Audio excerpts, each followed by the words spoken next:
Today I have another haul for you. I got a ton of stuff from my local Savers slash Unique. They're called Unique in Chicago, but it's Savers is the chain.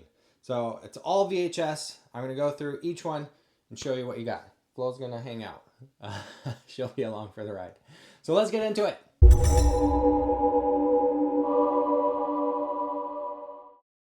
What's up, physical media fans? I have a huge haul of VHSs that I picked up from my local Unique thrift store, which is a Savers, I don't know, imprint.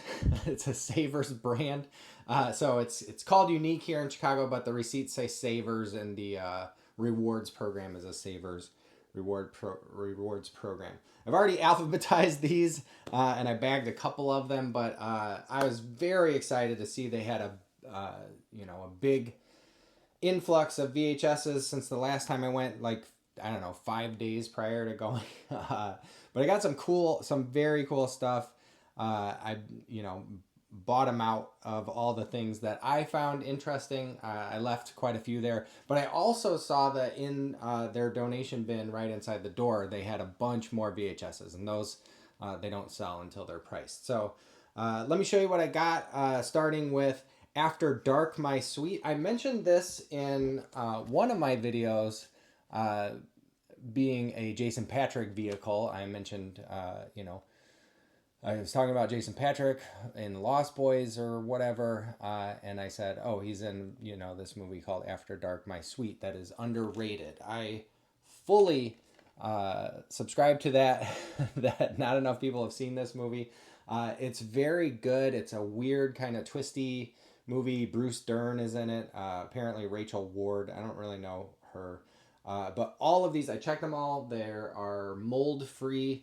A lot of them are in very good shape, including this one. I mean, it's got a little bit of normal shelf wear, but other than that, it looks great. It looks like a former rental. It's got an old security thing on here, but that's a cool pickup. Especially on VHS. Next, A Simple Plan. So this is Sam Raimi's kind of crime drama thriller with Billy Bob Thornton and Bill Paxton and Bridget Fonda. It's very good. I saw this in the theater. Actually, I tried to see it twice in LA. The first time I went to a chain theater or whatever. I got my tickets and I went and sat down, and the screen was barely bigger than the TV I have now. I know this is years ago, but it was friggin' tiny. It was annoying, and I was paying a full price ticket to see this tiny screen with like 12 seats, and I went right back out, and I went and got my money back and said, I don't want to spend theater money for something that is barely bigger than my TV. So got a refund, and then I went to a different theater and saw it on a real big screen. But it's a good one. It's twisty, it's intriguing and whatnot.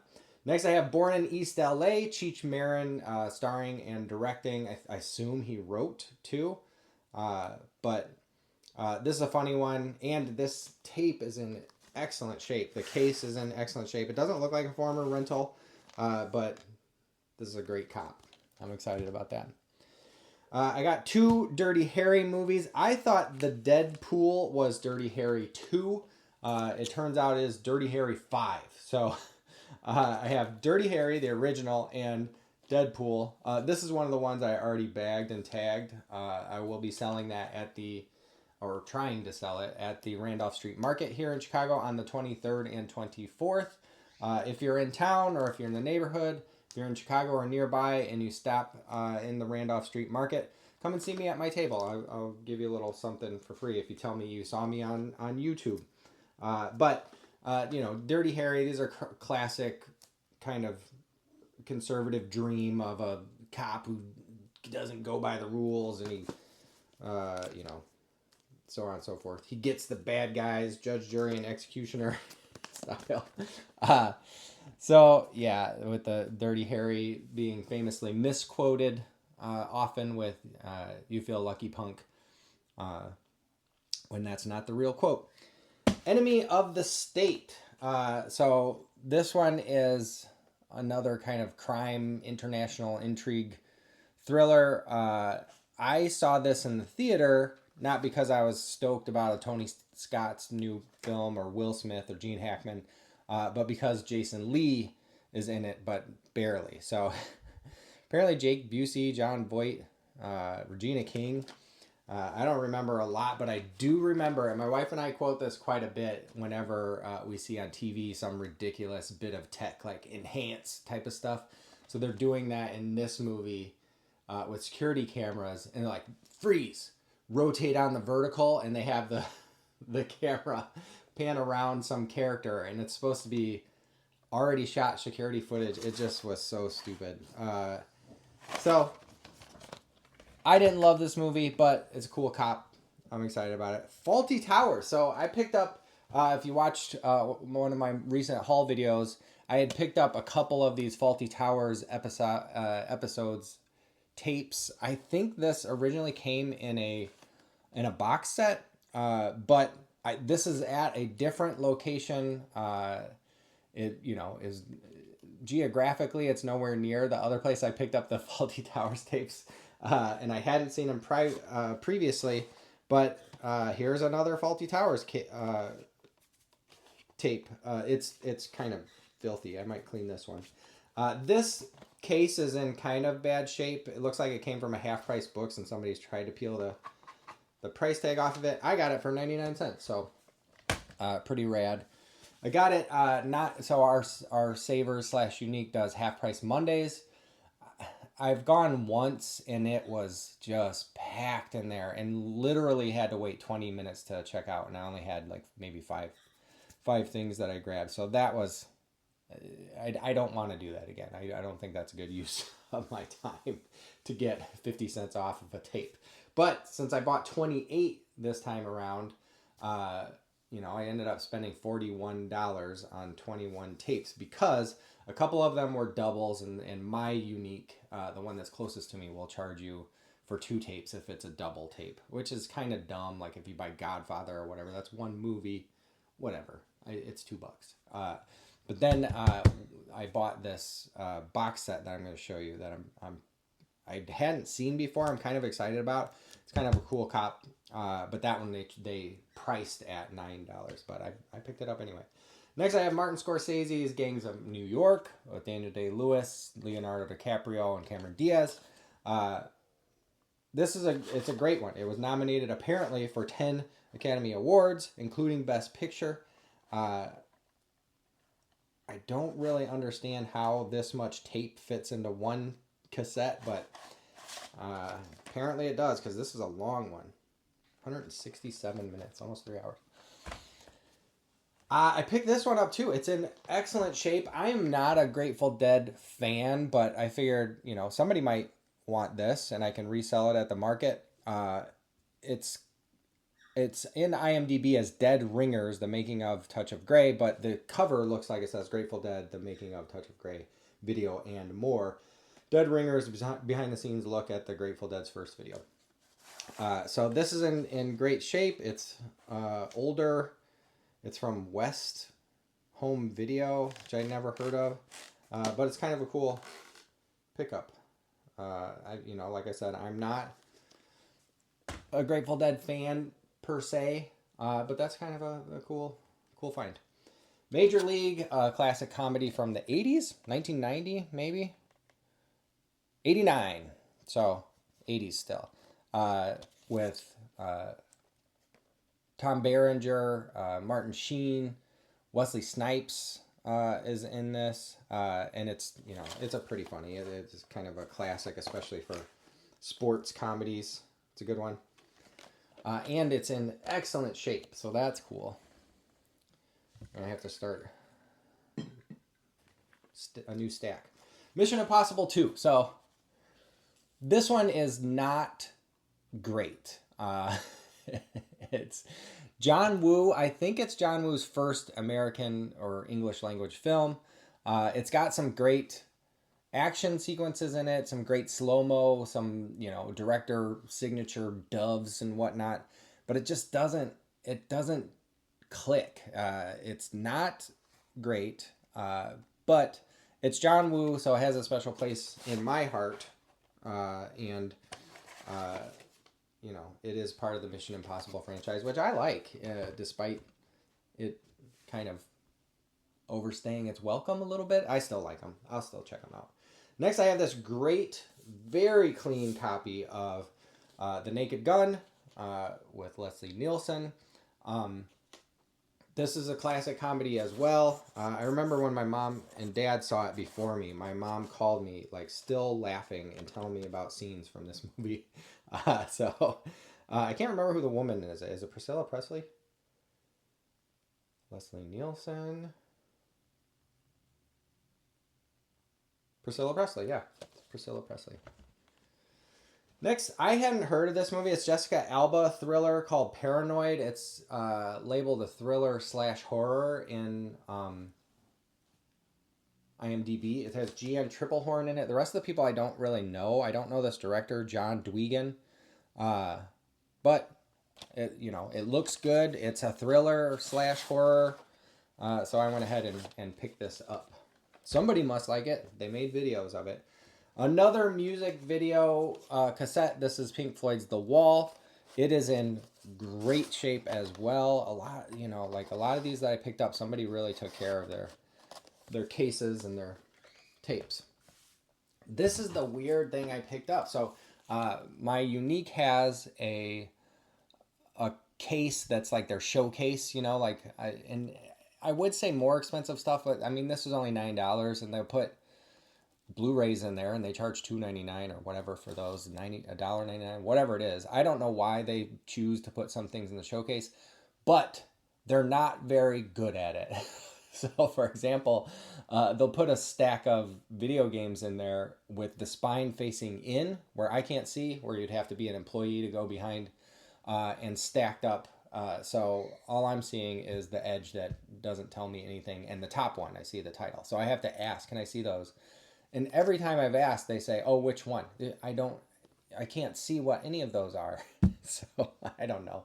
It seems a little goofy. So this one I saw in that case, and I was like, what is this? Phantom Menace. Widescreen Video Collector's Edition. Widescreen Video Collector's Edition. And so I'm kind of talking to myself while I'm looking at this, and the lady at Savers, she was awesome. She was super nice. And I was like, is it a Blu-ray? And she's like, I don't think it's a Blu-ray. It seems like it would say Blu-ray on it. And she's like looking at the logos on the side with me while I'm turning it over. And I said, I think it's VHS. And she's like, no, I don't think they were making VHS when this came out. And I was like, I think it is. So I looked it up while I was standing there. I was like, oh, it is VHS. And she's like, oh, and she's going to take it back. And I was like, no, I'll take it. And she's like, do you have a VCR? And I was like, yeah, I still do. And she was like, oh, okay. And, so I'm walking around with this, and I picked out all of these, and I go back up to the counter, and she's at the register now. And she was like, oh, wow, you found a lot.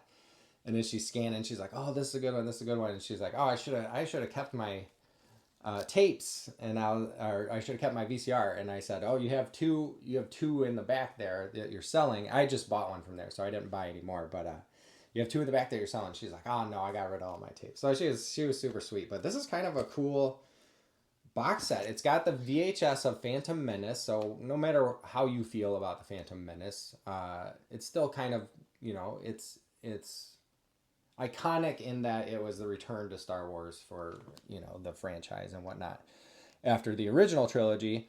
It comes with a 35 millimeter film strip. It looks like it has 5 frames on there and a little display thing, a 48-page collector's book, and it is sealed. So I got this sealed for $9. It does, even sealed, it sells on eBay for $25. So it's not like super valuable, but it's kind of cool. A cool bit of movie history. A side note, fun fact, I, like many people, bought my tickets way ahead of time for The Phantom Menace. I went to see it Saturday morning of opening weekend, so I was a day after it hit the theaters. It was like 9:30 a.m., I think. I saw it in Century City in California. And Michael McKean was sitting in front of me. So that was kind of cool. Michael McKean from originally I knew him from Laverne and Shirley. Then this is Spinal Tap, and Better Call Saul more recently. So he was sitting in front of me, and that was kind of cool to see this movie with Michael McKean, my buddy. All right, next we have this is old enough to be called Raiders of the Lost Ark, which is what I called it when I was growing up. I called Star Wars A New Hope just Star Wars for the longest time. It was before they started calling these all Indiana Jones and. So they even produce VHS tapes that say Indiana Jones and the Raiders of the Lost Ark. This one just says Raiders of the Lost Ark, which is kind of cool. The slipcase is in excellent condition. The tape looks great. No mold, so on and so forth. So love that. Jurassic Park. This is a classic sci-fi horror movie. Even though you might not consider it horror, it is. It's scary. And it is sci-fi. And Michael Crichton wrote a couple of super good movies that had good adaptations. So Andromeda Strain, and this one in particular, Andromeda Strain was directed by Robert Weiss, who did The Haunting, Sound of Music, West Side Story, so on and so forth.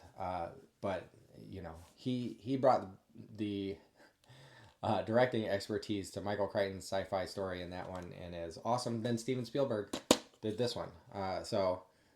Great job with this. I watch this one periodically. It's a great one. Good nostalgic watch. I got 2 of these Jackie Chan double feature box sets. Jackie Chan, especially in his prime, with these things, Fearless Hyena 1 and 2 for this one, and The New Fist of Fury and Snake Fist Fighter in this one is just peak kung fu comedy. So pretty good cop there. I'm glad I picked those up. Next, I have 4 Red Dwarf episodes videos from different seasons and whatnot.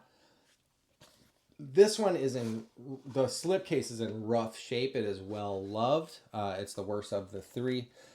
But if you're not familiar with Red Dwarf, it's a sci-fi comedy from the BBC, from British. It's British comedy, and it is very funny. It's set millions of years in the future, but Craig Charles in this he's a star of this series, and he was in Ghostwatch as well. And those are the only 2 things I know him from, besides being on like Would I Lie to You on the BBC or whatever British television channel that's on. So these are very funny, classic British sitcom comedy. Highly recommended if you haven't seen them, especially if you're a fan of British humor and kind of goofy sci-fi special effects and fun. Next we have Romancing the Stone with Michael Douglas. And who's the woman in this one? I cannot remember. And it doesn't say. Not clearly. On the front here. We have Michael Douglas and Kathleen Turner. The I. Warshawski. So this is in excellent shape. Slipcover is great. Tape's great. It's a good adventure. I think it was meant to be not quite a parody, but a more humorous kind of Indiana Jones type of thing that was had a follow-up, a sequel, Romancing the Stone and Jewel of the Nile, maybe? Anyway, if I'm wrong, I'm wrong. Can't remember. Alfred Hitchcock's Saboteur. This is one of his very early ones. I think 1934? It says copyright 1942. I don't know. Anyway, classic Hitchcock. Hitchcock got his start doing title cards for silent films. And then I think there was probably some old school studio situation in England where they're like, "Hey, title card guy, what are you doing? Are you busy? Let's why don't you direct something?" I don't know if that's literally the case, but in my head, that's how it worked. I've talked about this movie before, and I could not remember the original name of the Scandinavian original version. It's Spoorloos, Spoorloos. But this is a great, just like pitch black thriller. Like, yeah, it's good. It's a good one. It's very affecting. Classic 80s Matthew Broderick film, War Games, is, you know, a sci-fi thriller, I guess. An early AI type of cautionary tale, but this is a good one. And then finally, I have Keanu Reeves's Watcher, James Spader and Marissa Tomei. And I really don't know anything about this. I love Marissa Tomei. I think that James Spader and Keanu Reeves have been in some cool stuff, and they can turn in some great. I hesitate to say performances with Keanu Reeves, because when a director uses Keanu Reeves in their film and they work to his strengths, which is being quietly charismatic and, you know, even a stoically tough guy, like in John Wick, he doesn't speak much, and that's, I think, because he's not a super strong actor, but he has been in a lot of films that I liked, and I like him overall. I'm not trying to crap on Keanu Reeves, but that's it. 28 titles picked up from one thrift store. It was a very exciting trip to the thrift store. I was super happy to find that they had so many, and I will definitely be back. I might even try to go on Monday just to see what they put out on the shelf, because I know they got some in. I saw them in that bin, and maybe try to get half off, even though it's a madhouse over there. Anyway, that's all I have for you. Thanks for watching thus far, and if you want to like and subscribe, I would appreciate that. Always. Either way, whether you like and subscribe or not, you'll see me the next time I post. Thank you.